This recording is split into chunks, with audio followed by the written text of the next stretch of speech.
हो ज्ञानी ज्ञान के दाता मुनि गुरुवर को करके प्रणाम गाऊं मैं सुबह शाम तुलक सागर एक नाम 3 दिन से एक ही विषय पर हम चर्चा कर रहे हैं और इसलिए इस पर बार बार चर्चा कर रहे हैं कि आपके दिमाग में ये बैठ जाए कि हमारे गुरु कैसे होते हैं, हमारे महाराज कैसे होते हैं, हमारे गुरुदेव कैसे होते हैं, मुनि महाराज की चर्या क्या होती है, मुनि महाराज का जीवन क्या होता है, मुनि महाराज कितने प्रकार के होते हैं। ये सारी बातें अपन इन 3-4 दिनों में समझें। मैं चाहता हूँ कि ऐसी बात इसमें नहीं होना चाहिए कि हम मुनियों के प्रति शंका करें, संदेह करें, है ना। निशंकित होकर माने कि ये हमारे गुरु हैं। समझ में आ रहा? इनके अलावा कोई भी हमारा गुरु, आध्यात्मिक गुरु, स्कूल के तो हो सकते हैं, मोक्ष मार्ग के गुरु ये ही हैं, है ना। तो अपन को ये बात थोड़ा सा और अच्छे से आज समझ लेना है ताकि हमारे मन में कभी भी उनके प्रति अश्रद्धा का भाव जागृत नहीं होना चाहिए। तो 2 चीज हैं, एक है शुभ और एक है अशुभ। शुभ क्या है? देखो, शुभोपयोगी, आप अशुभोपयोगी हैं ऐसा जरूरी नहीं है, आप शुभोपयोगी भी हो सकते हैं। समझ में आ? इसको मुनियों की चर्चा अब तुम्हारी कर लेते हैं थोड़ी सी, है ना। श्रावक शुभोपयोगी अशुभोपयोगी 2 प्रकार का। श्रावक कितने प्रकार के? कौन कौन से? शुभोपयोगी श्रावक और अशुभोपयोगी श्रावक। मुनि महाराज कितने प्रकार के? 2 प्रकार के, शुद्धोपयोगी मुनि और शुभोपयोगी। अशुभ वाला काम उनके पास नहीं है ना। क्या समझ आया? श्रावक कितने प्रकार का? कौन कौन सा? शुद्ध की बात मत करना, है ना। कौन कौन से हैं आप? शुभोपयोगी श्रावक और अशुभोपयोगी श्रावक। मुनि महाराज कितने प्रकार के? कौन कौन से? शुद्धोपयोगी और शुभोपयोगी। समझ? और भगवान 2 प्रकार के, अरिहंत और सिद्ध। समझ में आ रहा? ये अपना संविधान है। भगवान भी 2, मुनि भी 2, श्रावक भी 2 में डिवाइड कर दो, है ना। कौन बात कर रहा है? ओ देवी कृपा करो भाई, ना। क्लियर हो रहा कि नहीं हो रहा? श्रावक कितने हो गए? कौन से? मुनि कितने हो गए? कौन कौन से? भगवान कितने हो गए? कौन कौन से? शरीर सहित भगवान और शरीर रहित भगवान। जो शरीर सहित भगवान है वह अरिहंत भगवान है, और जो शरीर रहित भगवान है वो सिद्ध भगवान। समझ में आ रहा? इतना समझ में आया? शुभोपयोगी श्रावक कौन होगा? अशुभोपयोगी श्रावक कौन होगा? हमारी बात छोड़ो, अब अपनी कर। सामायिक कामायिक श्रावक के लिए नहीं लिखा।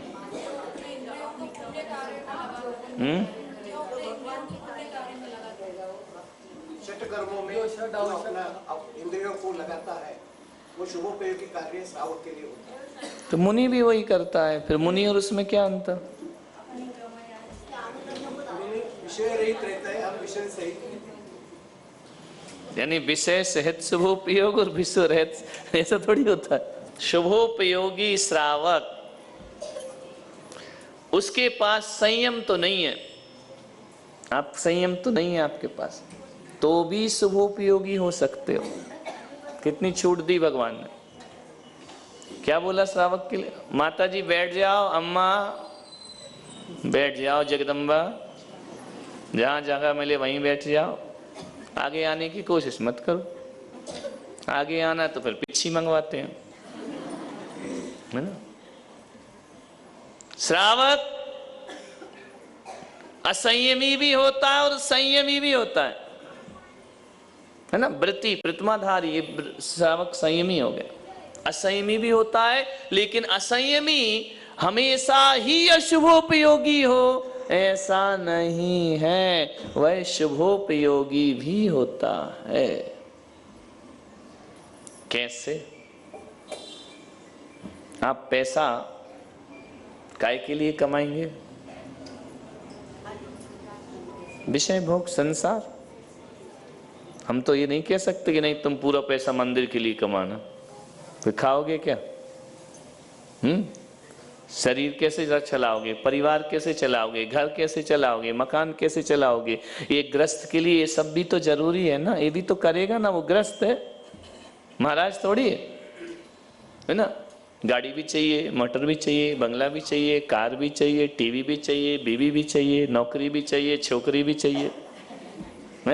यदि ये सब नहीं चाहिए तो फिर तो तुम महाराज हो। यही तो विषय है ना। क्लियर हो रहा विषय? समझ में आ रहा? एक ग्रस्त को ये सब चाहिए या नहीं? ईमानदारी से बोलो, चाहिए ना। तो ये सब विषय भोग है, अशुभोपयोग है। तो फिर तुम शुभ कैसे करोगे? ये सब मुनि महाराज को चाहिए क्या? टीवी बीवी कार बंगला बच्चे मकान दुकान रुपया पैसे ये सब चाहिए क्या? नहीं चाहिए। ये विषय भोग हैं, इनका मुनि ने त्याग कर दिया है। तुम्हारे साथ क्या किया जाए? तुम तो इसका त्याग नहीं कर सकते। त्याग नहीं कर सकते हो तो तुम्हारा कल्याण कैसे होगा?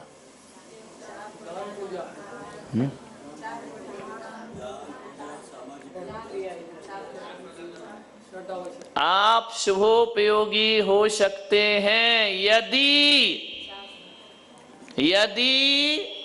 पहली चीज देव शास्त्र गुरु के कट्टर भक्त बनते हैं तब। पहली शर्त क्या?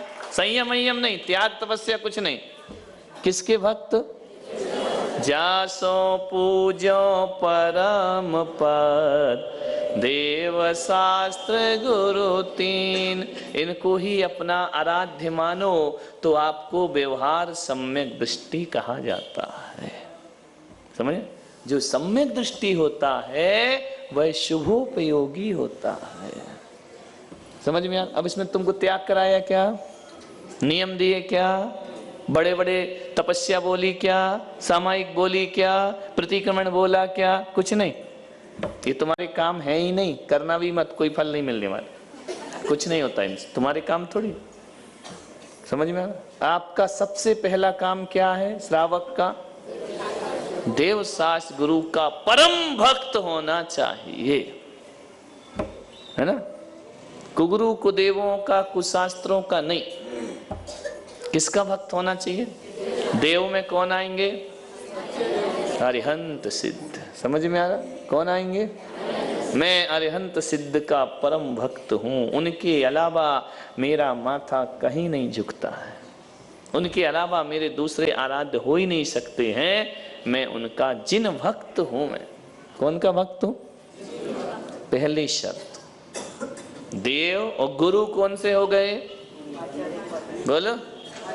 नहीं, आचार्य उपाध्याय बच्चों वाला छोड़े, शुद्धोपयोगी और ये दो हमारे गुरु हैं, दो हमारे देव हैं। समझ में आ रहा? क्लियर हो रहा? कौन से हमारे? मैं शुद्धोपयोगी का भी भक्त हूं और शुभोपयोगी का भी भक्त हूं, तब आप सम्यक दृष्टि होंगे। आप अकेले चौथे काल वालों के भक्त होगे, पंचम काल के मुनि के नहीं होगे, आप सम्यक दृष्टि नहीं है। त्रिकालवर्ती लिखा है। त्रिकालवर्ती कौन कौन होंगे? भूत भविष्य वर्तमान को छोड़ के कैसे हो जाओगे सम्यक दृष्टि, है ना। वर्तमान में कौन से महाराज आएंगे? जो चले गए वो उनको उठा के लाओगे क्या? है?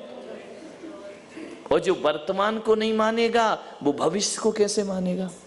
क्योंकि जो आज वर्तमान है, ये वर्तमान भी तो आगे भविष्य बनेगा, यही भूत बनेगा। समझ में आ रहा? क्लियर हुआ कि नहीं? तो आप शुभोपयोगी कैसे बनेंगे? जब आप देव शास्त्र गुरु के क्या बनेंगे? कट्टर कट्टर भक्त, कट्टर बोला अकाट्य, तो आप शुभोपयोगी हो गए। नहीं आ रहा समझ में? और आप यदि इन तीन को छोड़ के जीवन जी रहे हैं तो फिर आप भगवान के लिए नहीं, विषय भोग के लिए जी रहे हैं, आप अशुभोपयोगी हैं। क्लियर हो रहा है? शुभोपयोगी अशुभोपयोगी श्रावक कौन?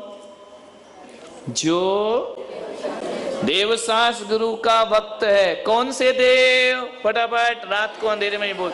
नींद में भी कोई पूछे तुम्हारे भगवान कौन से, 12 बजे रात को गहरी नींद में भी कोई पूछे तो कहना अरिहंत सिद्ध हमारे भगवान है। समझ में आ रहा? और कुछ दिमाग नहीं लगाना। बेहोशी में भी पूछे, मर रहे हो, गफलत में पड़े हो, वो कह दिया जाए तुम्हारा भगवान कौन सा है, तो जुबान से निकलना चाहिए अरिहंत और सिद्ध हमारे भगवान है। इसलिए मरते समय क्या बोला जाता है? अरिहंत सिद्ध, अरिहंत सिद्ध, अरिहंत सिद्ध, अरिहंत सिद्ध साधु तुम पार के लगाओ, इनसे नैया पार लगेगी। समझ में आ रहा? तो आप शुभोपयोगी हो गए। कितने लोग शुभोपयोगी? हाथ उठाना। नहीं, ईमानदारी से जो देवसास गुरु के भक्त हैं, शुभोपयोगी। क्लियर हुआ? बहुत अच्छा। जो नहीं है, नहीं उठा रहे, बन जाओ। कृपा करो, हमने 3 दिन गला फाड़ा है, इसमें कोई पैसा लग रहा है क्या? देवसास गुरु के भक्त बनने में ताकत चाहिए क्या? पैसे चाहिए क्या? तो फिर हाथ क्यों नहीं उठाए? क्या तकलीफ है? बहुत बड़ा त्याग करना पड़ेगा क्या उनका भक्त बनने के लिए? बोलो। टीवी भक्त हो, बीवी भक्त हो, भगवान भक्त क्यों नहीं बन रहे? कोई बहुत क्यों नहीं बन रहे? देवसास गुरु भक्त आप क्यों नहीं बनना चाहते? शिवोपयोग में नहीं जाना क्या? बोलो। तो भक्त बनो। किस किस के? देव कौन? गुरु कौन? अब वो मत बोलो अरिहंत सिद्ध आचार्य उपाध्याय, वो बच्चों की पहला भाग है। अपन स्टैंडर्ड बढ़ गए अपना, है ना? शुद्धोपयोगी और ये 2 ही मेरे गुरु हैं। जब भगवान 2 हो सकते हैं तो महाराज 2 क्यों नहीं हो सकते? एक शरीर सहित भगवान और एक शरीर रहित भगवान, एक शुद्धोपयोगी मुनिराज और एक शुभोपयोगी मुनिराज, ये हमारे गुरु हैं। समझ में आ रहा? और फिर जब मुनि महाराज भी 2 हैं, भगवान भी हो, तुम भी 2 क्यों नहीं हो सकते? एक अशुभोपयोगी श्रावक और एक। अब तुम लोग अशुभ में है तो किस में लगना है? दुर्भाग्य को क्या बनाना है? जो अशुभोपयोगी है वह दुर्भागी है। समझ में आ रहा? और जो शुभोपयोगी है वह सौभाग्यशाली हुआ करता। तो अपने को दुर्भाग्य को सौभाग्य में बदलना है कि नहीं? कि ऐसे ही जीना है? यदि आप देवसास गुरु को नहीं मानते हो तो तुम्हारे जीवन में और जानवर के जीवन में क्या अंतर है? वो भी खाता है, बच्चे पैदा करता है, मकान लाता है, भोजन जुटाता है, सोता है, रहता है, वैसे ही आप जी रहे हो। आप शकल से इंसान, अकल के जानवर। तो तुम में और पशु में क्या अंतर? बोलो। वो भी खाने पीने के लिए जी रहा, तुम भी खाने पीने के लिए जी रहे। वो भी बच्चों में जी रहा, वो भी संतति बढ़ा रहा, तुम भी बढ़ा रहे। क्या अंतर? वो अपना घोंसला बना रहा, तुम अपना मकान बना रहे। अंतर क्या रहा? तुम में और पशु में अंतर होना चाहिए कि नहीं? भोजन पशु करता है कि नहीं?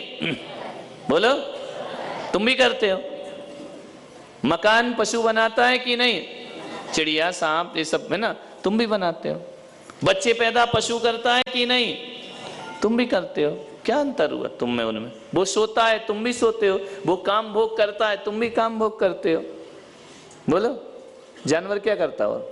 यहाँ वहां घूमता है, तुम भी देवसास गुरु को छोड़ के यहाँ वहां घूम रहे। क्या अंतर तुम? एक दिन वो मर जाएगा, तुम भी मर जाओगे। फल क्या होगा?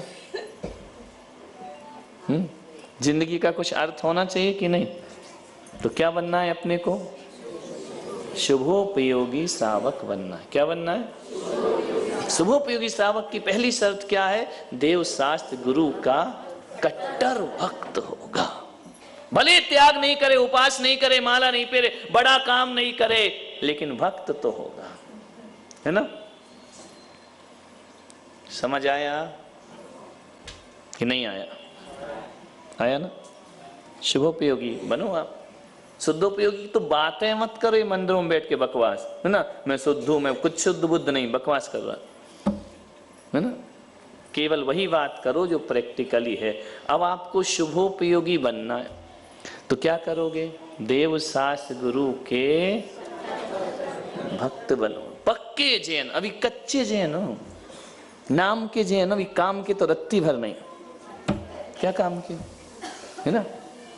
और जब आप देवसात गुरु के परम भक्त बन गए तो दो काम करो, दानम पूया मुखम सावय धम्मो। जो दान करता है, पूजा करता है, वह श्रावक होता है, यह उसका मुख्य धर्म है। समझ में आ रहा? क्लियर हो? अब श्रद्धा रखोगे तो पूजा भी तो करोगे ना, कि नहीं करोगे? हैं? दर्शन भी तो करोगे ना, अभिषेक भी तो करोगे ना, दान भी तो करोगे ना, तब तो श्रावक हो, नहीं तो काहे के श्रावक? क्लियर?